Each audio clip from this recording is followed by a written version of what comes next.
अगर मैं कहूं कि मुझे अपने ही घर की बालकनी पर जाने में डर लगता था, तो आप शायद विश्वास ना करें। शायद आपको ये भी लगे कि मैं बहुत डरपोक हूं। आखिर अपने खुद के घर की बालकनी में कौन डर सकता है? पर 3 महीने पहले ऐसा कुछ वास्तव में हुआ, जिसको सुनकर आप भी हैरान हो जाएंगे। उस दिन मेरी बीवी ने मुझको बालकनी से कपड़े लाने के लिए बोला था। हम उस किराए के घर में 1 हफ्ते पहले ही शिफ्ट हुए थे। रात का समय था। जैसे ही मैंने बालकनी का दरवाजा खोला, लाइट चली गई। बालकनी पर कुछ भी दिखाई नहीं दे रहा था। आसमान पर चांद भी नहीं था। पहले सोचा कि चलो मोबाइल ले आता हूं। फिर लगा कि आखिर कपड़े ही तो उतारने हैं। थोड़ा थोड़ा तो दिख रहा था। बालकनी काफी बड़ी थी और कपड़े सुखाने वाला स्टैंड एक साइड में दिख रहा था। मैं उस तरफ बढ़ा और तभी मेरी निगाह बालकनी के बीचों बीच बने तुलसी के पेड़ पर पड़ी। पिछले 7 दिनों में मैंने जितनी बार भी उस पेड़ को देखा था, मुझे एक चीज बहुत अजीब लगती थी। वैसे तो बालकनी में तुलसी का पेड़ होना एकदम नॉर्मल बात थी, पर यह पेड़ किसी गमले में नहीं लगा था। उसको लगाने के लिए बालकनी के बीचों बीच पत्थर का एक बहुत बड़ा पिलर बनाया गया था। हर तरफ पत्थर की दीवार और बीच में मिट्टी भरी हुई थी। वो बहुत ऊंचा था, करीब 4 फीट ऊंचा। आखिर बालकनी में तुलसी लगाने के लिए कौन इतना बड़ा कंस्ट्रक्शन कराता है? पर यह भी सच है कि लोग बहुत सारी अजीब सी चीजें करते हैं, तो इसमें क्या खास बात है? मेरी बीवी शालू तो गुस्सा हो जाती थी, तुम कुछ ज्यादा ही नोटिस करते हो। तो उस दिन मैं अंधेरे में अपने कदमों को संभालते हुए धीरे धीरे कपड़े के स्टैंड की तरफ जा रहा था। मेरी निगाह बार बार उस तुलसी के पेड़ की तरफ चली जाती थी। मैंने जल्दी से सारे कपड़े उतारे और बालकनी के दरवाजे की तरफ बढ़ा। मैं जैसे ही उस तुलसी के पेड़ के बगल से निकला, अचानक ऐसा लगा कि किसी ने मेरे पैरों को पकड़ लिया हो। मैं डर गया। मैंने पूरी ताकत लगाई, पर मैं एक भी इंच नहीं हिल पा रहा था। और तभी मैंने देखा कि पेड़ के अंदर से लाल रंग का लिक्विड बाहर आ रहा था। मैंने उसको छुआ और पास जाकर देखा, वो खून था। मैं चिल्ला पड़ा। अचानक मेरे पैर भी फ्री हो गए। मैं पीछे हटा और उसी लिक्विड पर फिसल कर गिर पड़ा। तभी लाइट आ गई। शालू लगभग भागते हुए बालकनी में आई। क्या हुआ? क्यों चिल्ला रहे हो? मैं कांपती आवाज में बोला, खून खून। शालू ने चारों तरफ देखा। क्या बकवास कर रहे हो? कहां है खून? मैंने भी हर तरफ देखा तो कहीं कुछ नहीं था।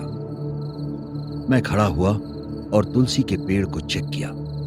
वो एकदम सूखा पड़ा हुआ था। शालू ने सारे कपड़े जमीन से उठाए और चिल्लाते हुए बोली, अगर काम नहीं करना हो तो ऐसे ही मना कर दिया करो। बेकार की कहानी बनाने की कोई जरूरत नहीं है। पर मुझे जरा सा भी डाउट नहीं था। किसी अनजानी ताकत ने मेरे पैरों को पकड़ा था और इस पेड़ से खून जैसा कुछ तो बाहर आ रहा था। फिर अचानक वो खून चला कहां गया? अगले दिन मैं अपने डॉक्टर के पास गया। उनको सारी बात बताई। उन्होंने कहा कि ये बड़ी बात नहीं है, ये मेंटल स्टेटस की वजह से है। तुम काम का ज्यादा स्ट्रेस मत लो और पूरे 8 घंटे की नींद लिया करो। स्क्रीन टाइम भी कम करो। सुबह 30 मिनट की वॉक किया करो। सब ठीक हो जाएगा। उन्होंने कुछ दवाइयां भी लिख दी। वापस लौटते समय मैं घंटा घर के पास से निकल रहा था और तभी मुझे शास्त्री जी की याद आई। वो वहीं पास में रहते थे। मेरे दिमाग में अभी भी एक बात बार बार आ रही थी। अगर वास्तव में मैंने खून देखा तो उसका क्या मतलब है? क्या उस घर में कुछ है? क्या कोई मुझसे कुछ कहना चाहता है? मैंने गाड़ी शास्त्री जी के घर की तरफ मोड़ दी। वो घर पर ही थे, 80 साल की उम्र में भी एकदम फिट। मुझे देखते ही वो कुछ सोच में पड़ गए थे। मैं उनसे कुछ पूछता उससे पहले ही वो बोल पड़े, मुझे पता है कि तुम्हारे घर में कुछ गड़बड़ है और जो तुम सोच रहे हो वो सही हो सकता है। मैं हैरान रह गया, पर शास्त्री जी वास्तव में बहुत ज्ञानी थे। उनको माँ दुर्गा की सिद्धि थी। वो फिर बोले, पर इस संदेह को ठीक से चेक करना होगा, उसी के बाद इसका कोई उपाय हो पाएगा। उन्होंने पीछे से एक झोला उठाया और उससे 2 नींबू निकाले। कुछ देर तक उन्होंने एक मंत्र पढ़ा, फिर वो नींबू मेरी ओर बढ़ा दिए और बोले, इनको आज रात अपने घर में किसी कोने में रख देना, अपनी पत्नी को मत बताना। कल सुबह इन्हें देखना और मुझे बताना कि क्या हुआ। मैंने नींबू ले लिए, वापस घर आ गया। मन में थोड़ा डाउट हो रहा था, ये सब करना चाहिए या नहीं। फिर मैंने सोचा कि इससे कोई नुकसान तो होना नहीं है, एक बार ट्राई कर लेते हैं। रात में मैंने शालू की निगाह से बचते हुए एक नींबू उसी पेड़ के पास रख दिया और दूसरा अपने ड्राइंग रूम के कोने में। रात में करीब 2 बजे मेरी नींद खुल गई। प्यास लग रही थी। मैं उठा और किचन की तरफ गया। फ्रिज से पानी की एक बोतल निकाली और पानी पिया। किचन से वापस अपने कमरे की तरफ जा रहा था, तभी देखा कि बालकनी का दरवाजा खुला हुआ था। पर ऐसा कैसे हो सकता है? मैंने खुद ही इसे बंद किया है। मैं आगे बढ़ा और दरवाजे को बंद करने लगा, पर खुले हुए दरवाजे से मुझे कुछ दिखा और मैं पूरी तरह से डर गया। मेरे पैर जैसे फ्रीज हो गए थे। मैं अपनी जगह से हिल नहीं पा रहा था। बालकनी पर उस तुलसी के पेड़ के बगल में खून से लथपथ एक लड़की खड़ी थी। वो मुझे घूर रही थी। अचानक वो जोर से चीखने लगी। ऐसा लग रहा था कि मेरे कान फट जाएंगे। मैंने अपने हाथों से अपने कानों को बंद कर लिया। अचानक पीछे से एक आवाज आई, तुम इतनी रात को यहां क्या कर रहे हो? मैं पलटा तो शालू सामने खड़ी थी। मैंने अपने हाथों को कान से हटा लिया। शालू अजीब सी निगाहों से मुझको देखती रही और गुस्से से बोली, अब सोना है या रात भर यहीं खड़े रहना है? मैं तुरंत अपने कमरे की ओर चल दिया। पूरी रात मुझे नींद नहीं आई। सुबह शालू के उठने से पहले मैं उठा और जाकर मैंने दोनों नींबू चेक किए। वो नींबू काले पड़ चुके थे, एकदम काले। मैंने उन्हें अपनी टेबल की दराज में रख दिया। ऑफिस पहुंचते ही मैंने शास्त्री जी को फोन किया और उनको बताया कि नींबू काले पड़ चुके हैं। वो हैरान हो गए। क्या काले हो गए? ये तो बहुत बड़ी समस्या है। मैं आज ही घर पर आता हूं। शास्त्री जी शाम को घर पर आ गए। मैंने शालू को मना लिया था कि बस एक बार मन का डाउट दूर करने के लिए इनको बुलाया है। शास्त्री जी ने पूरा घर देखा और बाद में हैरानी से बोले, बेटा यहां तो सब ठीक है, कुछ भी गड़बड़ नहीं है। शालू ने मेरी तरफ देखा। मुझे भी थोड़ी शर्म आ रही थी। फिर अचानक मुझे याद आया, शास्त्री जी बालकनी।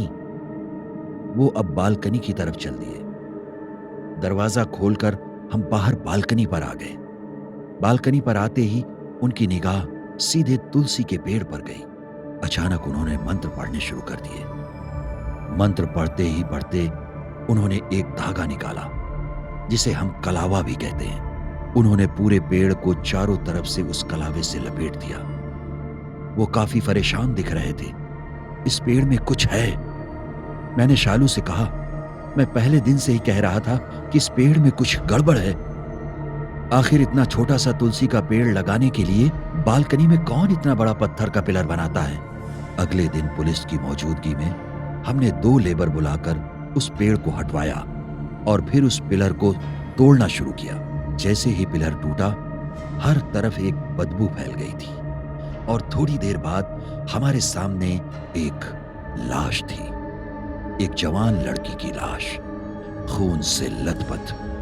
ये वही लड़की थी जो कल रात मुझको पेड़ के पास दिखाई दी थी। पुलिस की जांच से पता चला कि ये लड़की 2 साल पहले इस मकान में किराए पर अपने लिव इन पार्टनर के साथ रहा करती थी। एक दिन रात में वो लोग अचानक घर खाली करके चले गए। ये किसी ने ध्यान नहीं दिया कि सिर्फ वो लड़का यहां से गया। हैरान करने की बात तो ये थी कि उनके खाली करने के बाद दो किराएदार इस मकान में रह चुके थे, पर उन्होंने कुछ भी नहीं देखा। या फिर यह भी हो सकता है कि उन्होंने भी वही सब देखा और घर खाली कर दिया। कुछ भी हो, पर तुलसी के पेड़ के नीचे बने उस बड़े से पत्थर के पिलर का रहस्य अब सबके सामने आ चुका था।